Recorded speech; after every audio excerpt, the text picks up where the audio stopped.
respected Dias maximum around sir, Mr. Malik.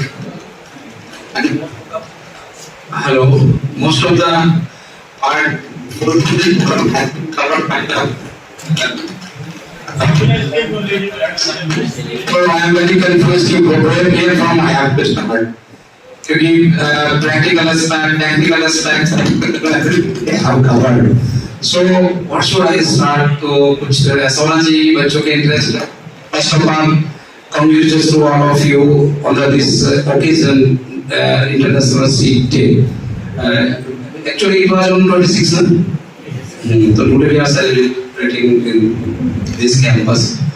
तो ये कि बीज क्या है और सीड क्या है? वैसे क्या है seed? What is the seed? Like plant or ऐसे करके कुछ है। और राइपन ओवरी के अंदर ऑर्गेन्स होते हैं, they are the seed. ठीक है, यही है डेफिनेशन. Seed, grains अगर उसके अंदर mature and healthy वो होता है, क्या बोलते हैं उसको? Embryo. तो that is seed. But इतना ही नहीं है. अगर मैं dry film का if we put a dry film leaf in a pot, so we got many tiny plants from the margin of the plant leaf. So what is that plant? What is that leaf after that giving the tiny plants? Bryophylla. That is also seed. Stem, potato. One because I am from horticulture, तो मेरे यहाँ seed की definition थोड़ी ज़्यादा expensive है, ज़्यादा बड़ी है. बल्ब, प्याज के बल्ब को यूज कर रहे हैं, that is also seed. प्याज फ्लावरिंग कर रही है, उसके बाद ऊपर आ रहा है, that is also true seed. Potato को लगा रहे हैं, वेजिटेटिव पार्ट उसका जो हम खाते हैं बेसिकली उसको लगा रहे हैं, वो तो वो सीड है. लेकिन जब हम जाते हैं शिमला में और उसके आगे और चले जाते हैं कुफरी में, तो पोटैटो सीड भी तैयार कर लेते हैं लोग. ठीक है, गन्ना का हम स्टेम लगा रहे हैं, दैट इज सीड. लेकिन जब फ्लफ हम उसका तैयार करते हैं, साउथ में जाते हैं, महाराष्ट्र में जाते हैं, तो दैट इज आल्सो सीड. तो इट डिपेंड्स ऑन दैट कि हम किस पर्पस के लिए और किस काम के लिए हम उसको क्या चीज को मेंटेन करने के लिए हम तैयार कर रहे हैं. तो that part of any plant tree can be said seed. कि वो हम लीफ से ले रहे हैं, कैसे ले रहे हैं, कॉमर्शियल यूज कर रहे हैं, रिसर्च पर्पस के लिए यूज कर रहे हैं, सीड को सीड के लिए यूज कर रहे हैं, तो हम उसको उस तरह से बोलेंगे. इसमें प्योरिटी कैसे मेंटेन करते हैं हॉर्टिकल्चर प्लांट में, स्पेशली जो हमारे दुनिया अलग है मैंगो की, तो किंग ऑफ द फ्रूट्स है ना. बट सीड कहाँ है, कैसे होता है सीड की प्योरिटी मेंटेन? ये तो पूरी डेफिनेशन डिफरेंट हो जाती है वहां पे आके. तो बहुत छोटा सा रोल है उसका, तो जो सीड है बेसिकली उसका तो बड़ा छोटा सा रोल है. मतलब ग्राफ्टिंग करनी पड़ती है वहां, जो प्रोपगेशन करना मतलब ग्राफ्टिंग करनी पड़ती है ना. वहां प्रोपगेशन आ जाते हैं कि वेजिटेटिव प्रोपगेशन पे आ जाना पड़ता है, एसेक्सुअल प्रोपगेशन पे आ जाना पड़ता है. तो वो एक अलग बहुत बड़ी दुनिया है. That contribute in the world market $5.21 billion. पता है कितना बड़ा मार्केट?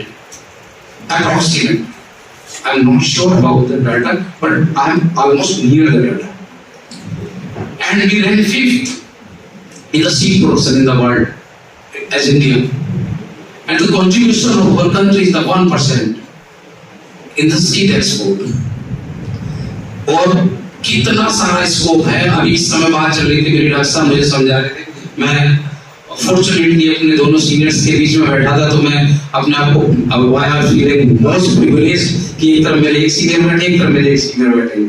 एंड अभी doctor Malik was talking about the green revolution and at the time of the green, मतलब डॉक्टर साहब उस समय कंटेम्परेरी थे, वही को पढ़ रहे थे डॉक्टर साहब उस समय, जिस समय ग्रीन रिवॉल्यूशन डेवलप हो रही थी. डॉक्टर साहब मुझे यही बता रहे थे कि जो फादर ऑफ ग्रीन रिवॉल्यूशन हमारे बगल में ही बैठे हुए हैं. तो इसलिए इस तरह की वैल्यू, इस तरह की टेक्निकल इनपुट्स और इस तरह की टेक्निकल नॉलेज ये लोग इंपार्ट कर रहे हैं आप लोगों के अंदर. एंड मेरा 2 साल का एक्सपीरियंस है। मैं बहुत सारे सर आपके फैकल्टी के बच्चों से मिला हूँ, बहुत लेबोरियस, बहुत अच्छे बच्चे हैं और बहुत अच्छी चीज सीखा। ताहिर चौहान साहब जो है बच्चों को लेके जाते हैं and they will get their training of the food processing. तो फूड प्रोसेसिंग में जनरली एक लोग क्या करते थे हमारे फूड प्रोसेसिंग वाले कि मुझसे कहते थे आप सर इंटरव्यू में बैठिए इनके। तो ऐसे मुझे लगा कि दूसरे अभी सर ने बताया, अभी डॉक्टर साहब बोल रहे थे प्लांट प्रोटेक्शन वाले, वाकई you have privilege, you are part of this prestigious institution, feel proud you are part of this, really it's a big win. क्योंकि आप वर्ल्ड के किसी भी कोने में अगर बोलते हो ना कि आप एमयू के स्टूडेंट हो तो रियली इट मैटर्स, सामने वाले के लिए एक इंप्रेशन हो जाता है। और अब आप लोगों के ऊपर डबल जिम्मेदारी होती है, क्योंकि जो एग्रीकल्चर का सेगमेंट है यहाँ का, ये थोड़ा नया सेगमेंट है। मेडिकल में, रिसर्च में और जो बेसिक साइंसेज है उसमें, इंजीनियरिंग वगैरह में, लॉ में, इवन लिटरेचर में बहुत सारे ऐसे बड़े बड़े नाम। कभी आप लोगों ने एलुमनी देखे? मैंने खोल के एलुमनी को देखा, बहुत बड़े बड़े लोग इसके एलुमनी है। तो और हर फील्ड में लोग हैं, मेडिकल की दुनिया में, इंजीनियरिंग की दुनिया में बहुत बड़े बड़े लोग हैं। तो अभी इसलिए आप लोगों को अभी बहुत कुछ डेवलप करना है। कुछ भी छोटा सा भी डॉक्टर साहब बता रहे थे कि साइंटिस्ट जो है ब्रीडर ज्यादातर है वो जाने जाते हैं, तो आप लोग तो अभी फाउंडेशन रख रहे हो यहाँ पे इस एजुकेशन की, अभी नए माने जाओ, अभी बहुत पुराना एग्रीकल्चर का सेटअप नहीं है, जो भी है बहुत अच्छा कर रहे हो और बहुत अच्छा करोगे और भी। तो ये चीज होगी। बिजनेस बहुत सारा है, एंटरप्रेन्योर डेवलप करिए इसमें। आप दिमाग में ये लगाइए कि अगर सीड का इतना बड़ा बिजनेस, अच्छा सीड में लागत कितनी आती है? ये भी नहीं आते क्या? एग्रीबिजनेस मैनेजमेंट ऐसा भी नहीं है। अच्छा सर कुछ बच्चे हैं उसके, तो आप लोग सोचिए कि कितना लागत आती है उसमें।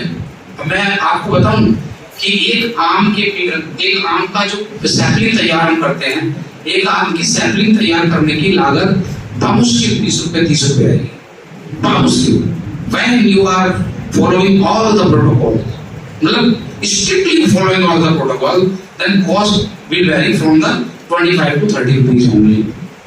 और क्राफ्टेड गुड वैरायटी का रेट पता है क्या है मार्केट के अंदर?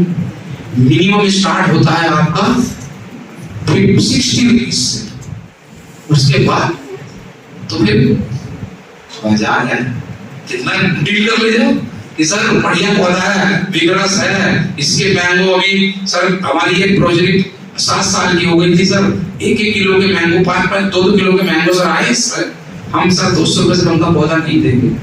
It is up to you. It depends on your quality and your technical skill कि आपने किस लेवल से उसको तैयार किया हुआ है। और अभी डॉक्टर साहब ने बताया था, ये आप बहुत अच्छी तरह से जानते हो कि आइसोलेशन डिस्टेंस वाला मैटर बताया, लेकिन हॉर्टिकल्चर में बहुत सारी चीजें ऐसी हैं, जब ग्राफ्टिंग पे जाओगे तो आपको ज्यादा आइसोलेशन डिस्टेंस का टेंशन लेने की जरूरत नहीं पड़ती। पड़ती है क्या? कभी सर ने बताया कि ये आप ग्राफ्टिंग पढ़ाते समय की लेयरिंग करते समय, कटिंग करते समय, कटिंग करते समय इतने मीटर की डिस्टेंस रखो, तो देखो एक इंटरप्रेन्योर से निकल के आई ना, बढ़िया से एक बढ़िया सा स्टार्टअप निकल के आया ना, ये रन तैयार करेंगे। और यहाँ पे अनफॉर्चुनेटली एक भी रजिस्टर्ड प्राइवेट नर्सरी नहीं है। नर्सरी का लाइसेंस लीजिए, जैसे स्ट्रीट लाइसेंस होता है उसी तरह का नर्सरी का लाइसेंस हॉर्टिकल्चर से होता है। हमारी योजना में सब्सिडी भी है, आप यदि 1 हेक्टेयर की नर्सरी लगाओगे तो 50% हम सब्सिडी देंगे। सपोज आप you are investing 30 lakh on that, 15 lakh we will provide as assistance from the scheme of MIDH, ठीक है, mission on integrated development in horticulture. Formerly उसको NHM कहते थे, नेशनल हॉर्टिकल्चर मिशन, तो ऐसा पता होगा। तो आप उसमें आइए, हाईटेक नर्सरी बनाइए। अगर आपको हाईटेक बनानी है, पॉली हाउस में, ग्लास हाउस में बनानी है कि मुझे और हाईटेक बनानी है, मुझे रेयर प्लांट्स तैयार करने हैं, तो आप फिर टेम्परेचर रेगुलेशन वाली बना लीजिए पूरी, ताकि आपको टेम्परेचर करना है तो उसको करिए। तो प्लांटिंग मटेरियल का बहुत बड़ा रोल है, सीड का बहुत बड़ा रोल है। मेरा मतलब है कि पता है कि प्रोडक्शन का 50 to 60% जो एश्योरिटी है that depends on the seed और प्लांटिंग मटेरियल। कि कैसा होगा कैसा नहीं होगा। और उसी में आप कोई भी दिन तो रोजेस को देखिए आप, अभी सब लोग जानते होंगे हमारे एक वो गुलाबबारी करते थी इसमें गार्डन में, अभी तो वो अनफॉर्चुनेटली थोड़ी डिस्टर्ब हो गई है। तो एक रोजेस की वैरायटी बहुत सारी आपको जाएंगे, लोग पर्पल कलर का चाहिए, हमको पिंक कलर का चाहिए, ब्लैक कलर का बहुत डिमांड में रहता है। और इतनी डिमांड में रहता है dark, very deep dark red ही होता हो, बेसिकली बहुत ज्यादा ब्लैक नहीं होता। तो अब उसकी कीमत ये होती है कि उसका एक एक पौधा, एक एक उसमें लगा छोटे से पॉट में लगा हुआ पौधा, उसका 500-500 रुपये का बिक जाता है। आपका आ जाइए उसमें। ये तो बात चल रही है हमारी भी फ्रूट प्लांट की, बिकॉज हम खाने पीने की अपने उसकी बात करेंगे, food security and nutrition security के झमेले में जो है। आप थोड़ा सा बाहर आ जाइए, ऑर्नामेंटल प्लांट। आप सोचिए कुछ भी तो नहीं है, एक साइकस पाम दिखा आपने, वो छोटे छोटे बल्ब जैसे निकलते हैं साइडों में, लगाते चले जाइए, लगाते चले जाइए, लगाते चले जाइए। एक एक साइकस पाम का पौधा 5-5, 10-10 हजार का बिकता है ना। कितने का बीज ले जाओ। गुलाब और गेंदा, गेंदे के फूल के साइज में कितना डिफरेंस है। छोटे से होते हैं, जाफरान वगैरह होते हैं, छोटे छोटे होते हैं, थोड़ा पर्पज भी अलग होता है उनका। कुछ फूल चढ़ाने के लिए होते हैं, कुछ माला बनाने के लिए होते हैं, कुछ सजावट के लिए होते हैं। तो आप बस प्लांटिंग मटेरियल वहां क्या है, वहां हो गया। दूसरा एक और फिर तो साइज बढ़ जाती है जब हम इसमें आ जाते हैं, तो किससे कर रहे हैं, म्यूटेशन से कर रहे हैं, किससे कर रहे हैं, ऐसे बहुत सारी चीजें आ जाती हैं। अभी यहाँ पे थोड़ी सी बायोटेक्नोलॉजी भी इन्वॉल्व होना शुरू होती है। तो आप को मैं ये कह रहा हूँ कि अभी बहुत सारी डेफिनेशन भी समझ में आ गई, रोल क्या है ये क्या है समझ में आ गया। इससे आप स्टार्टअप कैसे खड़े कर सकते हो, बड़े बड़े स्टार्टअप कैसे तैयार कर सकते हो। और हमारे डिपार्टमेंट का, एग्रीकल्चर डिपार्टमेंट का और सीड सर्टिफिकेशन डिपार्टमेंट का, जब आप सीड की बात करोगे तो उसके लिए आपको लाइसेंस लेना पड़ेगा, सही कह रहे हैं। दुकान भी करोगे तो लाइसेंस लेना पड़ेगा, सीड प्रोडक्शन का फार्म भी अपना बनाओगे तो लाइसेंस लेना पड़ेगा। हमारे यहाँ भी लेना पड़ेगा, लेकिन बहुत ज्यादा शुरुआत में मैंडेटरी नहीं होता है। लेकिन कुछ चीजें ऐसी है जो आप उसमें कर सकते हो। और रियली मैं बता रहा हूँ कि बहुत बड़ा मार्केट है, उस मार्केट को पहचानिए और अपने एंटरप्रेन्योरशिप को खड़ा करिए। देखिए कहाँ से कहाँ पहुँचते हैं हम लोग। बहुत सारा फ्रॉड, और दुनिया का कोई ऐसा मजहब बताओ मुझे जहाँ पे फूलों का यूज ना होता हो। है कोई मोहल्ला बता दो, ऐसा कोई मोहल्ला जहाँ फूल यूज ना होते हो। And as a industry it is called recession proof industry. पता है, जो फ्लावर इंडस्ट्री है उसे रिसेशन प्रूफ इंडस्ट्री कहते हैं, कि उसमें घाटा तो होता ही नहीं। बर्थडे तो मनाओगे, एनिवर्सरी तो मनाई जाएगी, ईद तो मनेगी, दिवाली तो मनेगी, होली तो मनेगी, फूलों की जरूरत पड़ेगी। नेताजी तो आएंगे, चुनाव तो आएंगे। एक चीज, वो नेताजी कोई भी हो, किसी भी पार्टी के हो, irrespective to their party, but फूल तो लगेंगे, पीछे तो सजेगा, बड़ा गार्लैंड तो बनेगा। तो वहां पे किसकी जरूरत पड़ेगी, बेस्ट प्लांटिंग मटेरियल की जरूरत पड़ेगी। उस बेस्ट प्लांटिंग हमें क्या करना है, तो ये बताओ कि फूल की नर्सरी का है ना, फ्रूट की नर्सरी का प्रोजेक्ट किस किस बच्चे के दिमाग में आया, हाथ खड़ा करके बताओ मुझे कि कितने प्रोजेक्ट हैं, ताकि मैं सोचूं कि उसको सब्सिडी दिलवाइए। कोई तो किसी के दिमाग, बिजनेस करने का दिमाग में किसी की नहीं है। कोई स्टार्टअप दिमाग में तो आया होगा ना।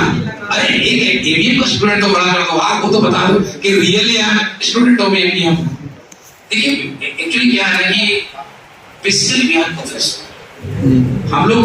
हम लोग की जो किसी भी कोई यूनिवर्सिटी मान लिया, एक आईआईटी है, सोचो अभी एएमयू बड़ी बात हो। अब एएमयू में आप एग्रीकल्चर वाले लोगों, एग्रीकल्चर में आपने 10 वैरायटी डेवलप कर दी यहाँ से, ठीक है। तो आपका इनोवेशन, और आपने 100 आईएएस पैदा कर दिए। तो ये बताओ कि आपका जो इनोवेशन होगा वो वैरायटी में होगा कि आईएएस में होगा? बताओ स्टूडेंट्स, बताओ ना, इवोल्यूशन किसको होगा आपका? आप किस लिए बने हो? What for are you here? For scientific temperament, scientific development. देखिए वो गलत ट्रैक है। वो लोग जो चले जाते हैं गलत ट्रैक पे चले जाते हैं। किसी डॉक्टर से पूछो, जो डॉक्टर बनता है, आप ही पूछो ना, अभी तो थोड़ा बहुत फीस लगता हो थोड़ा सा वैसे, लेकिन हम लोग सर बैठे हैं यहाँ पे, हम लोग 70 रुपए में 75 रुपए महीने की फीस में पढ़ के आए हुए लोग, और खर्च करना होता था। ये पूरी कायनात आपकी हो जाती है ना उस दिन, जिस दिन आपका एमयू में स्टूडेंट आप एडमिशन पा जाते हो ना, तो वो क्लब भी आपका, ठीक है, वो हॉकी ग्राउंड भी आपका, वो फुटबॉल ग्राउंड भी आपका, वो लाइब्रेरी भी आपकी, सब आपको क्यों जी क्यों होगा? क्योंकि गवर्नमेंट आपको कह रही है कि आप एग्रीकल्चर साइंटिस्ट बनिए, एग्रीकल्चर के एंटरप्रेन्योर खड़े करिए, स्टार्टअप खड़े करिए बड़े बड़े, क्योंकि जो बड़ी चीज होती है, जो चीजें होती है, जब किसी का डेवलपमेंट होता है, और डेवलपमेंट के जो वो होती है ना, बुक्स नहीं गिरी जाती है। बेसिकली ये एक बीत है हमारे जो इंडिया में चल रहा है कि उस आप वो ज्यादा लोग होंगे तो मैं कभी एक बात बोलता हूँ सर, ये अनंत सर जो है पूर्व से बिलोंग करते हैं, मैंने कहा I think he is from Bihar, तो अभी उनके एक्सेंट से मुझे लगा था। तो ये बताओ आपकी बिहार से तो नंबर ऑफ यूपी से ज्यादा है, लेकिन जीडीपी की ग्रोथ किसकी ज्यादा है? तो contribution of Indian economy GDP का यूपी का ज्यादा है कि बिहार का ज्यादा है? और इसमें भी यूपी में भी वेस्टर्न यूपी का ज्यादा है कि ईस्टर्न यूपी का ज्यादा है? Because of entrepreneurship, because of the startup, because of rich agriculture, because of our ये एक सिक्योरिटी नहीं है चीज की। आप कभी भी आप ये नौकरी से रोजगार से आप सोचो किसी एरिया को आप संपन्न बनाओगे, बताओ किसकी पर कैपिटा इनकम ज्यादा है, गुजरात की उत्तर प्रदेश की? गुजरात।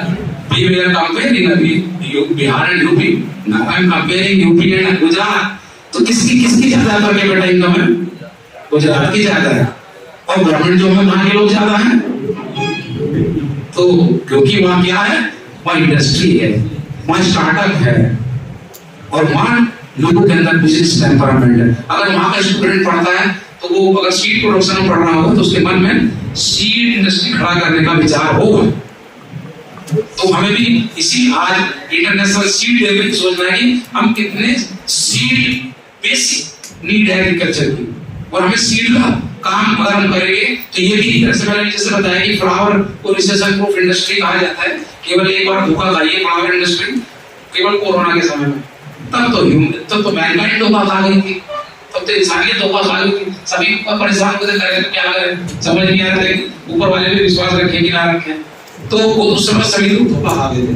तो अभी है ये भी एक तरह से रिसेशन प्रूफ इंडस्ट्री है। आपने कभी बीज वाले को बीज पैदा करने में तो बहुत तकलीफ देखा होगा, बहुत लंबा टॉपिक है, जिस फील्ड में आप निकल जाओगे, इवन आप कुछ आपका एनिमल हस्बेंड्री के कोर्स भी पढ़ाए जाते हैं, वहाँ भी जो आर्टिफिशियल इंसेमिनेशन है, सेक्स सॉल्टेड सीमन है, वो सब वहाँ पे दिया जाता है। सीड है आपका सब कि हम pure variety, true to the type, best variety, best vigor, best yield, resistance from the diseases, resistance from the जो ये हमारे नेचुरल शॉक से बचाने, तो ये सब है।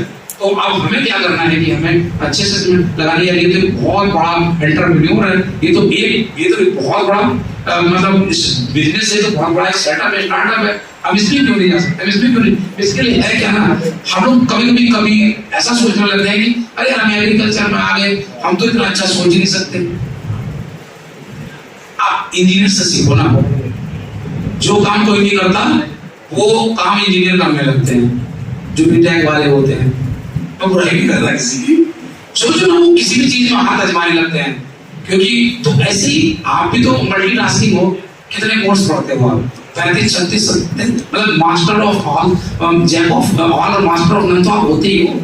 सोशियोलॉजी पढ़ी आपने? कौन से सब्जेक्ट में पढ़ी? पहले सेमेस्टर में। सोशियोलॉजी जो भी कहते होंगे हमारे rural sociology, agriculture administrative problem कहते थे या आरएसपी कहते थे। और इकोनॉमिक्स पढ़ा हुआ आपने? बिल्कुल पढ़ा। पूछ रहे थे इंजीनियरिंग वालों को पढ़ाया जाता है इकोनॉमिक्स, कितने कोर्स पढ़ते हो? मेरे ख्याल से अगर मैं सही बोल रहा हूँ, 3rd या 4th नंबर के सबसे ज्यादा कोर्स पढ़ाए जाते हैं इकोनॉमिक्स के। 2 या 3 कोर्स तो पढ़ाए जाते हैं पूरे डिग्री प्रोग्राम में। यहाँ पे कितने पढ़ाए जाते हैं? कम से कम 2-3 तो पढ़ाए जाते हैं। फॉरेन मैनेजमेंट पढ़ाया गया होगा, कोऑपरेटिव पढ़ाया गया होगा, जनरल इकोनॉमिक्स पढ़ाया गया होगा, ये सारी चीजें पढ़ाई गई होंगी। तो इतनी चीजें हम भी पढ़ते हैं, हम भी मतलब जैक ऑफ ऑल तो हम भी है ही है, तो उसमें से कोशिश करें हम आगे बढ़ें। अभी कई आता है कैसे पढ़ाई आती है, लिख के पेपर के अंदर आप पढ़ते हो, आपको लगता नहीं कि ये थोड़ी सी गलत पढ़ाई हो रही है? मुझे तो लगता है कि एक युवा इंजीनियर ने वो सब्जी का स्टार्टअप किया, आता है ना। एक युवा वैज्ञानिक ने सैफरन का काम किया, वहां 2 लड़कियां कर रही है उसमें मैनपुरी में सैफरन की खेती कर रही कंट्रोल कंडीशन में। एक उसमें से नीट है बीएससी एग्रीकल्चर क्यों नहीं है वो, उसके पास ज्यादा नॉलेज होगी प्लांट ग्रोइंग की या एग्रीकल्चर वाले के पास ज्यादा होगी। क्योंकि हम अपने प्रोफेशन को कमजोर आंक लेते हैं, तो अपने आप को कमजोर मत आंकिए। आप सीड हो, आप बीज हो, जहां खड़े हो जाओगे, जहां गिर जाओगे ना, उसी जगह से जीवन का सृजन कर दोगे। तो सीड क्या है? ये भी एक्चुएशन द लाइफ भी है, जो हमारी लाइफ की कंटिन्यूटी चल रही है ना, जस्ट बिकॉज ऑफ सीड है, इन व्हाटएवर फॉर्म, चाहे वो किंगडम प्लांटे हो या किंगडम एनिमेलिया। तो with that I am closing my speech here. Thank you, sir. Thank you for giving me this opportunity in this prestigious institution, and I am thanking all of you.